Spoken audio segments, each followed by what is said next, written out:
We said to have an extraordinary life, you got to have an extraordinary psychology, right? Extraordinary psychology means you got to live in an extraordinary state. To be in an extraordinary state, you got to condition your nervous system, your body, your physiology and focus to be at their best. Then to do that, though, you can do that. Why doesn't everybody? Not because you can't. We all have the ability. It's because of our standards. Think about your own life. I know there have been areas in your life where some point in time you just shifted and you raised the standard and your life changed. Because whatever people have their identity attached to, they live. We live who we believe we are. My journey from here to there was lonely. The reason? I was willing to be wrong and admit wrong so that I could grow and so that I could change. You see, growth is a result of bad habits dropped, wrong priorities changed, and new ways of thinking embraced. It happens only when we question ourselves enough to ask serious questions from others. The people who do not grow are unwilling to ask themselves or others hard questions. They are unwilling to leave what they have known and practiced. They are not willing to be wrong so they can discover what is right. Therefore, they cling to right, and their lives turn out wrong. How sad. We get what we're looking for. We filter out everything else in our life. You're going to get what you're looking for even if it doesn't even exist, even if it's not even there. If you're looking for negatives, if you're looking for setbacks, if you're looking to be looked over, you will find it even though it's not supposed to be there. But if you're looking for victory, for winning, for recruits, for people to change your life, for magic moments, you will find them if you're looking for them. I promise you that's true in life. Your brain, when you condition it, knows exactly what to go for and it'll find a way to get there. When you decide what's most important to you, your brain goes after it. Surrender of being right enables us to ask questions that others can answer and add value to us. Surrender of being right is the prerequisite to finding right. I believe that with all my heart. And here's what I know. I never want to get to the place where I've got it all figured out. I still want to keep learning, I still want to keep growing, and I still want to be a student, and I still want to be on a learning curve, and I still want to value people, and I still want to walk into their life and say, look, you have something that if I could just ask the right question, you could impart to me that would help me, that would allow me to become a better person myself. Ego is the anesthesia that deadens the pain of stupidity. Pride is the burden of a foolish person. If you're going to do a job, do it right. I've always been told how average I can be. Always been criticized about being average. But I want to tell you something. I stand here before you, before all of these people, not listening to those words, but telling myself every single day to shoot for the stars, to be the best that I can be. Good enough isn't good enough if it can be better, and better isn't good enough if it can be best. Wisdom will come to you in the unlikeliest of sources, a lot of times through failure. When you hit rock bottom, remember this: while you're struggling, rock bottom can also be a great foundation on which to build and on which to grow. I'm not worried that you'll be successful. I'm worried that you won't fail from time to time. The person that gets up off the canvas and keeps growing, that's the person that will continue to grow their influence. How many of you would love a breakthrough? All right. Number one, you got to have a permeating attitude that you're going to win. You got to have a positive outlook. You got to be optimistic. You got to know you're going to win. You got to, right now, you got to say, I'm going to win. I don't mean just this contest. I don't mean the contest. I mean, I'm going to win. I'm going to win. My life is going to win. There's going to be a victorious life here. Because listen to me, the price you pay for losing here is too extreme.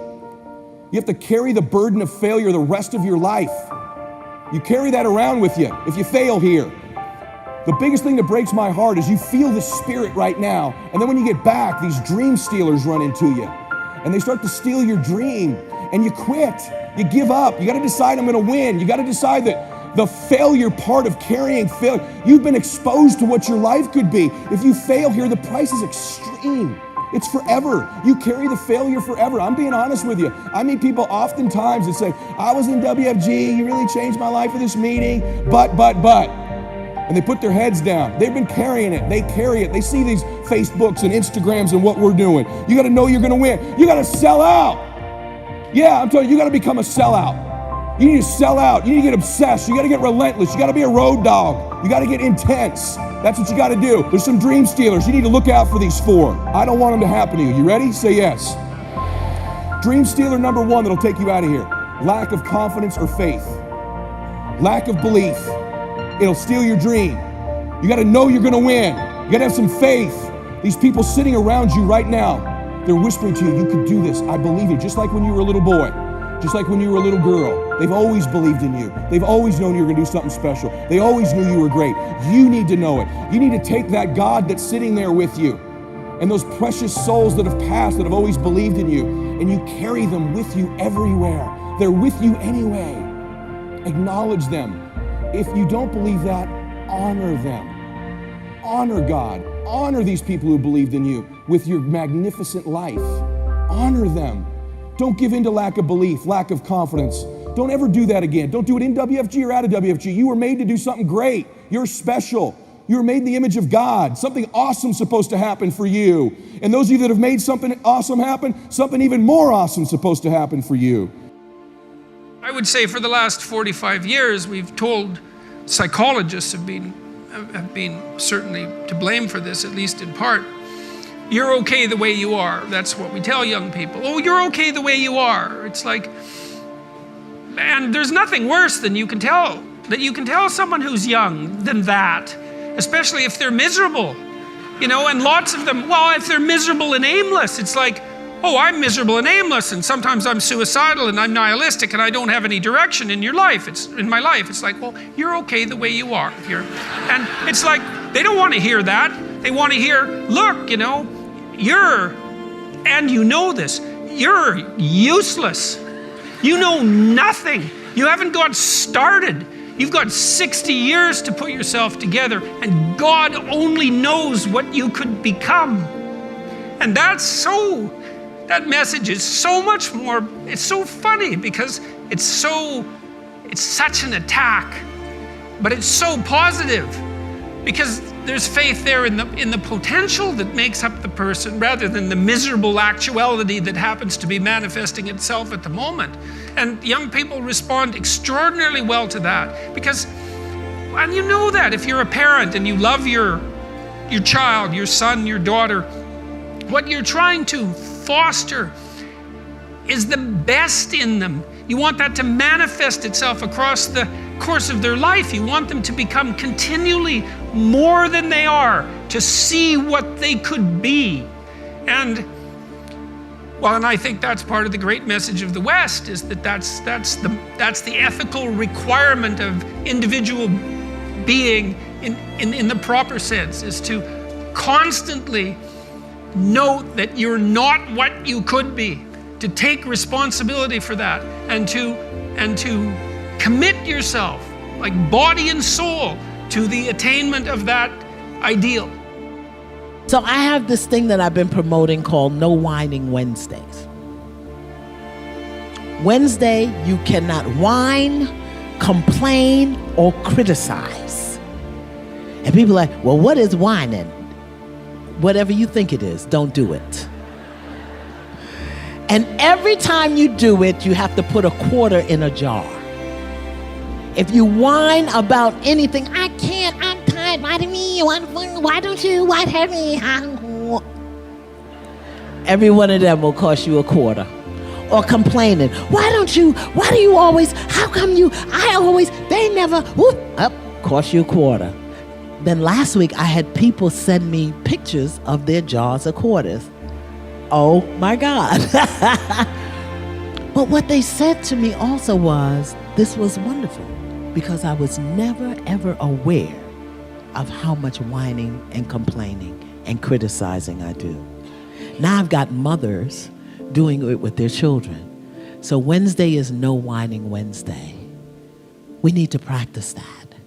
We need to stop whining about what isn't happening, what we don't have, what we can't do, what somebody didn't do.